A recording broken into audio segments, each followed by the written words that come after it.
eu me cumprimentei na entrada, e eu fico muito feliz de ser convidado por esse grupo. E novamente, eu acho que só essa semana que é a primeira vez que eu venho, mas todas as semanas eu estou 2, 3 vezes aqui no nosso lar.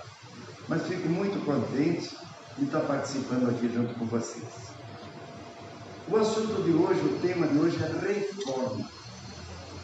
E nós procuramos estudar, ou procuramos não, nós fazemos o estudo relacionado com todas as obras de Kardec, as obras espíritas de Chico Xavier, de Divaldo, de Ivone Pereira, de todos eles. Inclusive, sobre renovação, consta no Evangelho segundo o Espiritismo, no capítulo 5, no 7, no 8, no 12, no 18, no 23. Então, a reforma sempre tem uns itens, uns parágrafos especiais no Evangelho segundo o Espiritismo, falando e nos auxiliando a fazer isso. Mas, inicialmente, eu quero falar, antes da gente falar propriamente no tema, falar sobre a nossa língua portuguesa. A língua portuguesa, dizem os gringos lá de fora, que é uma das línguas mais difíceis que tem de aprender. Porém, ela nos dá, nós que sabemos falar a língua portuguesa brasileira, que tem diversos dialetos, desde o Nordeste até o Rio Grande do Sul, ela tem características sui generis para nós. Por exemplo, o sufixo re, re, se colocado na frente de verbos e dos substantivos, a maioria das palavras vão significar refazer, fazer pela segunda vez, como reciclando, renovando, reenergizando, reformando, reestruturando, religando, e assim por diante. Toda palavra que você colocar o re, vai significar fazer a segunda vez. E com isso veio a reforma, formar novamente.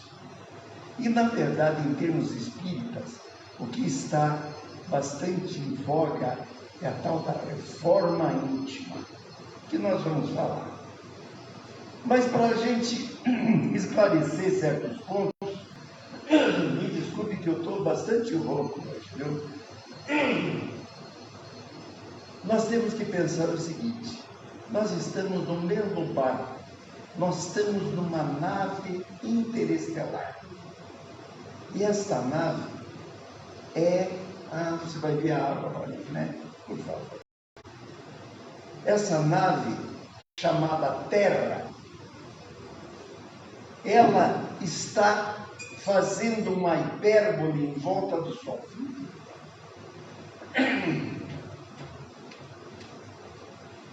Em volta do Sol. Essa volta demora 365 dias. É uma coisa interessante, 365 dias formam um ano. No milênio passado, todos nós nascemos no milênio passado, eu dei 50 voltas em torno do Sol. Neste milênio, já dei 23 voltas em torno do Sol. Então, façam o cálculo de quantas voltas cada um de vocês fizeram, para vocês verem o que vocês já reformaram junto à Terra. Porque a Terra, a hora que ela está fazendo essa volta, ela está numa velocidade de 100 mil quilômetros por hora. Vocês imaginem, olha o tamanho da distância que ela corre. Por exemplo, só neste milênio, a Terra já percorreu mais de 134 milhões de quilômetros. Só nesses 23 anos. Aliás, só neste ano, nessa volta que ele começou. E é incrível ainda que a Terra está girando numa velocidade de 1.600 km por hora. Mas como é que a gente sabe isso? É fácil. Você pega a circunferência da Terra, que é 40.000 quilômetros, e divide por 24 horas. Cada 24 horas a gente vê o Sol e deixa de ver, vê o Sol e deixa de ver. Então, todos esses dados, para nós firmarmos que a própria Terra está se reformando.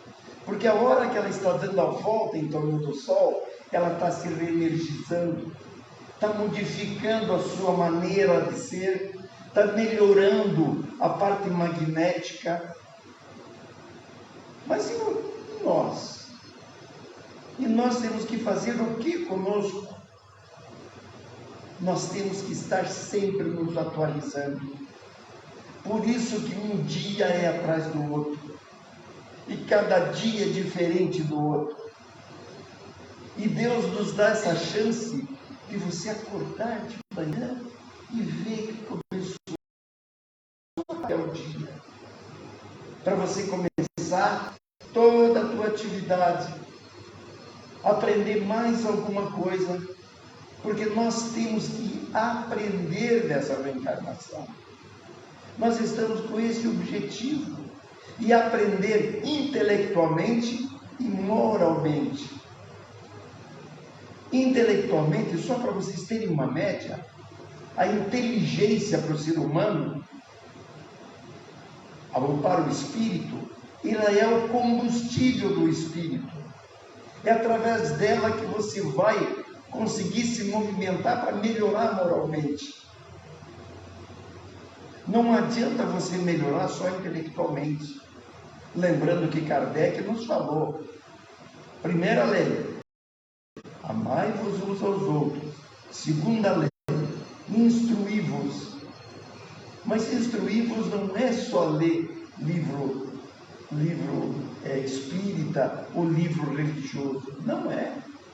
Todos aqueles livros que trazem conhecimento para enriquecimento dessa usina que está aqui em cima do nosso pescoço.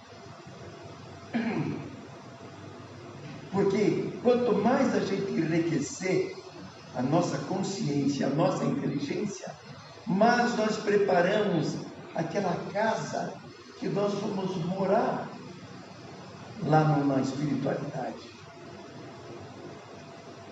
Mas tudo bem, então vamos nos ater agora à reforma íntima. O que é reforma íntima? Todo mundo fala e a gente fica naquela dúvida. Reforma íntima é um processo contínuo de autoconhecimento, da nossa intimidade, principalmente espiritual.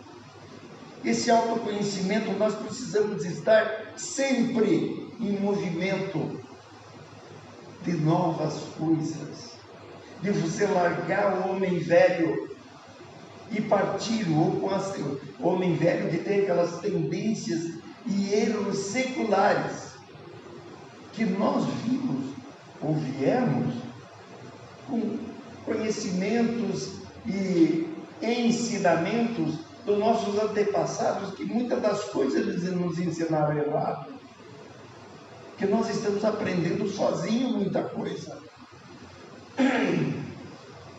Por exemplo, uma das coisas que mais a gente precisava saber desde pequeno era o conhecimento financeiro. Nossos pais não passaram conhecimento financeiro para nós. Não nos ensinaram a fazer poupança. Aliás, falar bem a verdade, eu nem sei se poupança é bom ou não. Tem muita gente que acha que poupança é uma coisa errada. É você ir fazendo as coisas e aumentando o teu ganho financeiro. E olha que coisa interessante. Quando Jesus veio, há 2023 anos atrás, ele veio para trazer para nós o amor. Tanto que o amor antes era visto de uma maneira totalmente diferente.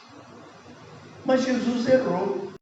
Jesus não deveria ter colocado amor, ou a palavra amor, como amor. A palavra amor deveria ser financeiro. Porque o ser humano todo da terra inteira só pensa em finanças. E por causa de finanças esquece o amor. Pode notar que o amor nunca está relacionado com finança. O amor é aquele amor verdadeiro. Muita gente quer casar com a parte financeira para ter uma vida boa. Mas essa tendência de mudar para o homem novo é que nós temos que ter. Isso é a reforma íntima. E é óbvio que nessa reforma nós vamos implantar os ensinamentos do nosso Divino Mestre. Daí vem a segunda pergunta: por que a reforma íntima? Porque é a única maneira de nós nos libertarmos das nossas imperfeições. Que nós somos imperfeitos. Por mais perfeitinho que seja a pessoa, lá no fundinho ela tem raiva, lá no fundinho ela tem ódio, não tem paciência. Então é um burilamento interior dentro de nós. E esse aprimoramento é óbvio que reflete principalmente no nosso espírito. Para que a reforma íntima? A reforma íntima, na verdade, veio com o objetivo de transformar o homem, que transformando a célula, o homem, automaticamente vai transformar a humanidade, respondendo os apelos do plano espiritual. Vocês não imaginam o que o plano espiritual está nos solicitando através de novas edições de livros, novas menções em reuniões mediúnicas. Por favor, vamos orar. E vamos orar principalmente pelo plano espiritual, uma coisa que antes eles não pediam. Por exemplo, nós estamos aqui e vejam quantas cadeiras vazias tem. Mas estão vazias para os nossos olhos. Vocês não imaginam de espíritos que estão apinhados nessas cadeiras. Porque eles precisam sentir a nossa energia de amor, a energia que a gente emite, para que eles assimilem aquela energia e abram. Se um abrir o olho e dizer: meu Deus, você existe, já está feita a reunião. Então, a espiritualidade está pedindo oração. Olha que coisa impressionante. Por quê? Porque a humanidade encarnada, que hoje atinge 8 bilhões de encarnados, me perdoe, estão emitindo pensamentos muito ruins. E esses pensamentos prejudicam a parte espiritual. Prejudica por eles nos auxiliarem e nós auxiliarem eles. Porque os cientistas federais já falaram em livros que no magneto da Terra existe 30 bilhões de espíritos. 30 bilhões está incluso os 8 bilhões encarnados. Tem 22 bilhões na elasticidade esperando a nossa vaguinha. Então, agora que nós pertencemos nesse grupo de 8 bilhões, vamos fazer o melhor possível para que a hora que a gente entre no grupo de 22 bilhões, a gente tenha condições de optar para nós virmos e melhorarmos novamente. Porque os mesmos cientistas falaram, junto com as palavras de Jesus, que a terra vai ser a herança dos mansos. A mansuetude é aquela que surge de dentro de você. É você ter paciência, é você ser bondoso, você ser indulgente. E um terço é que vai permanecer na terra. Será que nós vamos estar nesse meio? Vamos brigar para isso. Mas daí vem onde fazer a reforma íntima. É óbvio que a reforma íntima primeiro é dentro de nós, que reflete em todos os campos da nossa existência, passando para a família, para os colegas, para os amigos, para o trabalho. É aí que deve ser feita a reforma íntima. Quando fazer a reforma íntima? Desde o momento que você reencarnou. Toda a nossa existência nós temos que fazer essa reforma. E quem não fez, o momento é agora. Vamos iniciar a partir de hoje. Eu comecei, na verdade, há 50 anos atrás, a hora que eu entrei no Espiritismo. E melhorei, porque eu era um caca. Vocês não imaginam. Se meu cabelo branco aqui não significa nada que eu sou um anjinho. Mas diz que cada coisa boa que a gente faz, a gente apaga uma coisa ruim que a gente fez. Então eu estou procurando uma borracha desse tamanho para apagar todos os erros que eu já fiz. E eu vou conseguir. Como a gente vai fazer essa reforma íntima? Participando de cursos, de palestras, de doutrinas orientadas e auxiliadas pelo plano espiritual. É assim que a gente vai melhorar. E com ações nossas, principalmente, que vai vencendo a dificuldade, vai orando, vai pedindo ajuda para o alto. Tudo isso é uma reforma íntima.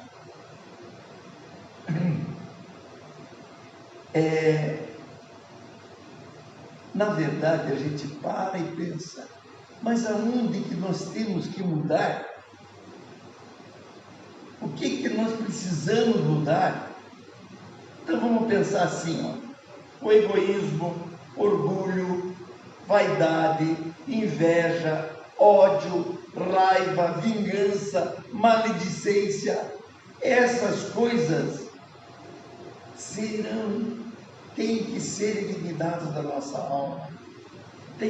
São ervas venenosas, das quais nós precisamos tirar essas raízes dela de dentro de nós, para que elas se transformem em amor.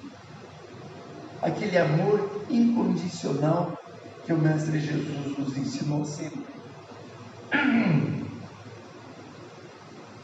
O que devemos fazer então? O que nós devemos refletir para essa nossa melhora? Eu vou começar a citar umas ações e reflexões que um espírito maravilhoso que esteve entre nós, que foi Chico Xavier, ele nos dá umas dicas. E essas dicas eu vou comentar uma por uma para nós chegarmos à conclusão de nossa melhora. A primeira coisa que ele diz: se você tem suas obrigações diárias, execute alegremente. A obrigação diária que nós temos, primeiro, é o nosso trabalho. Então, vamos procurar não ir ranzinza, chateado, para fazer essas obrigações. Vamos sentir alegria. Vamos fazer com que nós sejamos produtivos, tanto para nós como para o nosso empregador, ou para quem nós estamos fazendo. A segunda coisa, silenciar diante da ofensa. Eu sei que nós somos imperfeitos, barbaridade, e qualquer coisinha ofende a gente. Eu vou até citar um exemplo que aconteceu comigo a semana passada. Eu e minha esposa viemos de São Paulo para cá de avião, e a hora que eu sentei na minha poltrona, tudo, a hora que vai levantar, o piloto fala: senhores passageiros, por favor, mantenham a poltrona de vocês na maneira vertical, até a gente alçar voo, depois pode deitar. Tudo bem, eu eu senti, a hora que o avião estava lá em cima, eu tentei deitar na minha poltrona. A hora que eu deitei, eu recebi um solavanco de lado de vez assim. Me trouxe a poltrona no lugar. Eu não levantei, nada, fiquei quieto. Daí falei para minha esposa, Rosane, dá uma olhadinha o que tem aí atrás. Ela olhou e disse assim, olha, tem uma senhora moçambicana de Moçambique que deitou a mesinha e está deitado, encostado na tua cadeira. Vocês não imaginam como eu me senti ofendido. Caramba, eu não poder deitar minha poltrona. 40 minutos de São Paulo aqui. E fiquei com aquele pensamento, será que eu dou um tranco nela ou não dou? Será que eu dou um... Eu disse, Hamilton, por favor, tira essa coisa da cabeça. Dali 15 minutos se passaram, eu apertei o botão, e o banco foi, normalmente desceu. Ela já tinha saído. Então, só para ver que a imperfeição da gente, de ofensas simples, nos irritam tanto, e isso nós temos que aprender. Aprender a não ser ofendido.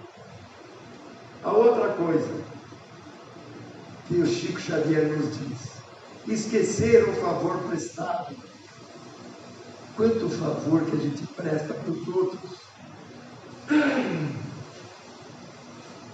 E a gente às vezes fica pensando em cobrar. Esqueça que você fez o favor. Como muita gente fez o favor para você e vem às vezes te cobrar. Pô, mas você não fez um favor para mim, então esqueça. O favor prestado a gente tem que esquecer. Porque a hora que você faz de boa vontade. Não é para cobrar, não é para nada. Emudecer a nossa agressividade. Não esqueçam que Jesus falou que a terra será herdada pelos mansos, mas nós somos altamente agressivos. A nossa imperfeição impede de a gente ser manso. Quer ver? Andem de carro na rua e daqui a pouco o carro fecha vocês. Aquilo ferve o sangue da gente, não ferve? Por que ferver? Será que o cara não te fechou porque está levando a mãe no hospital? Ou a mulher dele está grávida indo ganhar neném? Ou ele perdeu o horário do trabalho? A gente não pensa nisso. A gente pensa na gente. Então, vamos baixar a nossa agressividade. Outra que ele diz, o Chico Xavier é maravilhoso. Não condenar as opiniões que divergem da nossa. Vocês estão tudo quietinho aí, eu acho que vocês aceitam a opinião de todo mundo. Vocês não divergem com ninguém. Eu acho que ninguém também diverge da opinião de vocês, não é? Eu estou 47 anos com minha esposa, e às vezes ela diverge de uma opinião minha. Rapaz do céu, dá vontade de ficar sem almoço. Por quê? Porque é coisa, olha, o Chico toca realmente das feridas da gente, para a gente não esquecer. Vamos aceitar, vamos combinar com a pessoa pelo menos uma outra opinião melhor. Essa aqui, eu acho que ele fez, o Chico Xavier, antes de aparecer o WhatsApp. Abolir qualquer pergunta maliciosa ou desnecessária. Meu Deus do céu! Olha, hoje a gente fala do WhatsApp, porque todos nós hoje conversamos pelo WhatsApp. Vamos falar a verdade. Tem amigos do coração da gente, que manda cada coisa maliciosa e desnecessária para a gente. Então vamos ser aquela pessoa que dizemos: não, meu amigo, para de me mandar coisa boba desse jeito. Para que malícia desse jeito? Para que coisa desnecessária desse jeito? A gente tem que ter coragem de falar, ou escrever para a pessoa: não me manda